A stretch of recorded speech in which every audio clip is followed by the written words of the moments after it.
အားလုံးပဲမင်္ဂလာပါ Fitness 95 YouTube channel လေးကနေကြိုဆိုလိုက်ပါတယ်ဒီနေ့ကျွန်တော် Revit မှာ grid နဲ့ပတ်သက်ပြီးတော့တည်တဲ့အကြောင်းအရာလေးတွေကိုပြပြပေးသွားမှာဖြစ်ပါတယ်နောက်ပိုင်းမှာလည်းအခုလိုဗီဒီယိုလေးတွေထပ်တင်ပေးသွားမှာဖြစ်တဲ့အတွက်ကြောင့် subscribe လုပ်ထားဖို့မမေ့ပါနဲ့နော်ကဲစလိုက်ရအောင်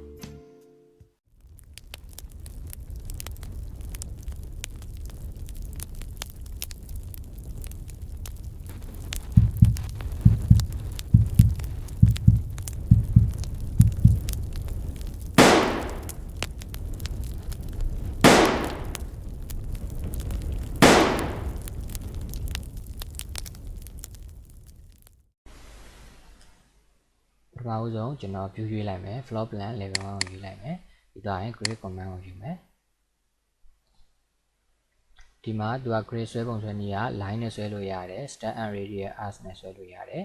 center and arc ဆွဲလို့ရတယ် pick line ဆွဲလို့ရတယ်ကျွန်တော် line နဲ့အရင်ဆွဲမယ်ကျွန်တော် first click second click ဆိုရင်ကျွန်တော်တို့ second click ဘက်မှာသူက grid barbell လေးပေါ်မယ်နော်အဲ့တော့ဒီလိုခေါင်းလေးပေါ်ခြင်းရင်ကျွန်တော်တို့က second click ဘက်မှာဒီလိုမျိုးချပေးရမယ်တကယ်လို့ကျွန်တော်တို့အပေါ်ကနေဆွဲမယ်ဆိုရင် second click ဘက်မှာပဲသူကခေါင်းလေးပေါ်မှာเนาะအဲ့တော့ကျွန်တော်တို့ဆွဲပုံဆွဲနည်းကsecond click မှာ barbell လေးပေါ်နေတယ်နောက်တစ်ခါကျွန်တော်တို့အခုလိုဆွဲပြီးတဲ့အချိန်မှာကျွန်တော် command လည်းမထွက်သေးဘူးပေါ့เนาะနောက်တစ်ခုလည်းစမဆွဲသေးဘူးဆိုကျွန်တော်တို့ဒီမှာဒီ grid line လေးကပြနေလိမ့်မယ်အဲ့ဒီအချိန်မျိုးမှာကျွန်တော်တို့ဒီ grid line ရဲ့နာမည်ကိုချိန်လို့ရတယ်เนาะဒါဆိုရင်ကျွန်တော် control Z နဲ့2ချက်3ချက်ပြန်ဆုပ်လိုက်မယ်ကျွန်တော် grid line ပြန်ဆွဲပြမယ်အဲ့တော့ first click second clickဒီအချိန်မှာကျွန်တော်ပြင်လို့ရမယ်เนาะအဲ့တော့ကျွန်တော်ဒီအချိန်မှာပြင်မယ်ဆိုရင်ကျွန်တော် A လို့ပြင်လိုက်မယ်ဒါဆိုရင်နောက်တစ်ကြောင်းပေါ်မဲ့ဟာဒီ B ဖြစ်သွားလိမ့်မယ်เนาะ automatically B ဖြစ်သွားလိမ့်မယ်ဒါလိုမျိုးဖြစ်သွားမှာเนาะဒါဒီ line ကိုသုံးပြီးတော့ဆွဲတာနောက်တစ်ခါကျွန်တော်က center step and radius arc ကိုဆွဲပြမယ်เนาะကျွန်တော်က step ပေးလိုက်မယ် and ပေးလိုက်မယ်ပြီးတော့ရင် radius တစ်ခုပေးလိုက်မယ်ဒါဆိုရင်တော့သူက grid တစ်ချောင်းရသွားပြီเนาะနောက်တစ်ခါဒီကောင်က center and arc center and arc ရဲ့သဘောတရားက center ရဲ့နောက်တစ်ခါ and ရဲ့နှစ်ချက်ပေးလိုက်မယ်ပြီးတော့ရင်ဘယ်ဘက်ကိုလှည့်မလဲဒီဘက်ကိုလားဒီဘက်ကိုလားဒါလိုပြန်ပြီး direction ရွေးပေးလိုက်ရင်ကျွန်တော်တို့ grid line တစ်ချောင်းရမယ်เนาะအဲ့တော့ဟုတ်ပြီကျွန်တော်ပြန်ပြီးတော့ဆွဲကြည့်မယ် grid line ကို grid ကိုယူလိုက်မယ်ပြီးတော့ရင်ကျွန်တော် first click second click ဒါလိုယူလိုက်မယ်ယူပြီးသွားရင်ဒီမှာ1လာတယ်1လာပြီးသွားရင်ကျွန်တော်တို့ကနောက်တစ်ခုကိုကျွန်တော်တို့ကဒီလို line နဲ့မဆွဲတော့ဘူးကျွန်တော်ဘာနဲ့ဆွဲမလဲဆိုတော့ pick line နဲ့ဆွဲမယ် pick line ကိုယူလိုက်မယ်ပြီးသွားရင် offset ကိုကျွန်တော်ကနောက် grid တစ်ခုကဒီ grid ကနေဘယ်လောက်กว่าမလဲဆိုပြီးတော့ပေးလိုက်မယ်ကျွန်တော်က10ပေးလိုက်မယ်เนาะပြီးသွားရင်ကျွန်တော်ကဒီကောင်ကို hover over လုပ်လိုက်မယ်ဒီပေါ်မှာတင်ရုံပဲတင်မယ်ကျွန်တော်မကလစ်သေးဘူးတင်လိုက်တဲ့အချိန်မှာသူက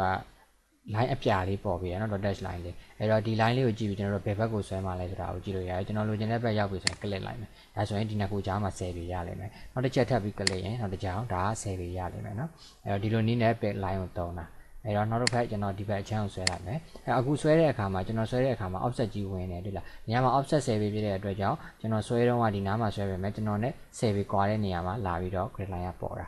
ာဒီမှာ click ချလိုက်မယ်အဲ့ဒီလိုအခြေအနေမျိုးမှာကျွန်တော်ကname ပြောင်းလိုက်မယ်ဒီကောင်ကို A လို့ပြောင်းလိုက်မယ်အဲ့လိုပြောင်းပြီးသွားရင်ကျွန်တော်နောက်တစ်ခါ pin line ပြန်ယူလိုက်မယ်ဒီဘက်ချမ်းကို10ပေနဲ့ပဲသွားမယ်အောက်ဘက်ကိုပေါ့နော်ဒါဆိုရင် B ဆက်ပေါ်လာမယ် C ပေါ်လာလိမ့်မယ်ပြီးသွားရင်ကျွန်တော်တို့ title ပြန်လုပ်မယ် title လုပ်မယ်ဆိုတာကကျွန်တော်တို့ဒီ grid line လေးတစ်ခုကို select မှတ်လိုက်မယ်နော်အဲ့တော့ तू က grid line တွေကဒီထိပ်တွေကအကုန်လုံး lock ဖြစ်နေပြီဒါဆိုလိုတာကကျွန်တော် grid line တစ်ခုကိုဒီလိုဆွဲတိုးလိုက်ရင် channel line တွေပါအကုန်လုံးပါလာမှာဘာဖြစ်လဲဆိုတော့ဒီ lock လေးဖြစ်နေလို့ဟုတ်ပြီနော်အဲ့တော့ကျွန်တော်ဒီဘက်ချမ်းကိုလည်းဒီလိုမျိုးလေးတိုးလိုက်မယ်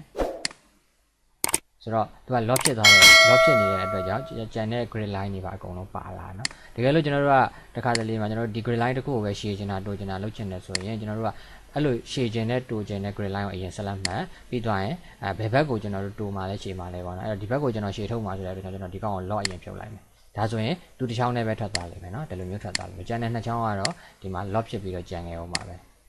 အဲ့လိုလောက်ထားတဲ့အခြေအနေမျိုးမှာကျွန်တော်တို့ပြန်ပြီးတော့ဒီကောင်နေနဲ့ပြန်ပြီးတော့ဒီလိုတန်းနေအောင်ပြန်ထားလိုက်တယ်ဆိုရင်သူက automatically lock ပြန်ပြီးတော့ခတ်ပေးသွားလိမ့်မယ်နော်နောက် grid နဲ့ပတ်သက်ပြီးတော့နောက်တစ်ခုသိရမှာကကျွန်တော်တို့ grid မှာ elbow လေးတွေပါမယ်နော်နောက်တစ်ခါတလေမှာအရန်ကတ်နေတယ်ဆိုတဲ့အခါမျိုးမှာဆိုရင်ကျွန်တော်တို့ဒီ elbow လေးကိုနှိပ်လိုက်မယ်နှိပ်ပြီးသွားရင်ကျွန်တော်တို့ဒီမှာခေါင်းလေးကိုကျွန်တော်တို့ barbell လေးကိုကစားချင်တိုင်းကစားလို့ရပြီနော်အဲ့တော့ဒီ handle လေးကိုကင်ပြီးတော့ကျွန်တော်တို့ကစားလို့ရပြီဒါဒီ elbow လေးထည့်တာပါနော်အဲ့လိုပဲနောက်တစ်ခုမှလည်းဒီလိုမျိုးပဲ elbow ထည့်လို့ရမယ် ဒါလေးကိုကစားလို့ရမယ်တကယ်လို့ elbow ကိုမလို့ကျွန်တော်တို့ဆိုရင်ကျွန်တော်တို့က select မှတ်လိုက်မယ်ပြီးတော့ရင်ဒီ grid ကလေးကိုကင်ပြီးတော့တဲ့လေးမှပြန်ထားပေးလိုက်ဒါဆိုရင် elbow ပြောက်သွားလိမ့်မယ်နော်ဒီကောင်ကလည်းအဲ့လိုပဲဒီကနေကင်တဲ့မှာပြန်ထားပေးလိုက်ဒါဆို elbow ပြောက်သွားလိမ့်မယ်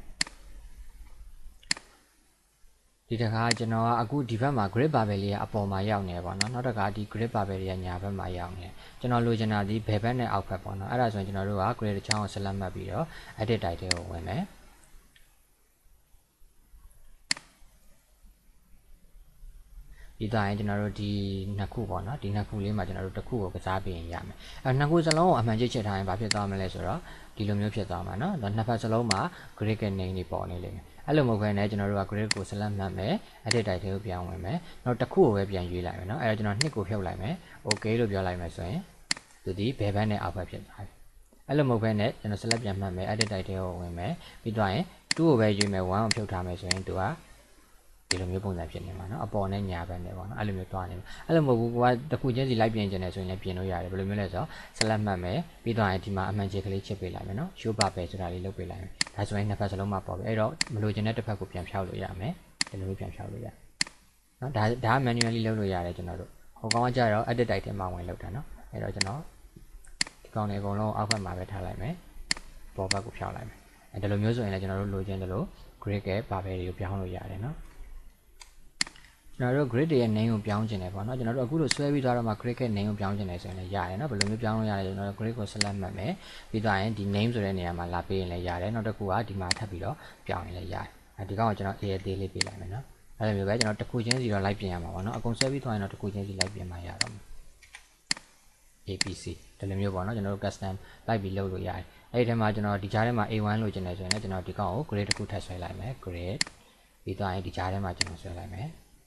ပြီးတော့ကျွန်တော်ဒီကောင်ကို escape နဲ့ထွက်လိုက်မယ်ပြီးတော့မှဒီကောင်ကို select မှတ်ပြီးတော့ဒီမှာ A1 ဆိုပြီးကျွန်တော်ပြန်ပေးလိုက်မယ်ဒါဆိုရင်လည်းရမယ်နော်ဒါက grid ကိုပြန်ပြီးတော့ naming လုပ်တဲ့ပုံစံပေါ့နော်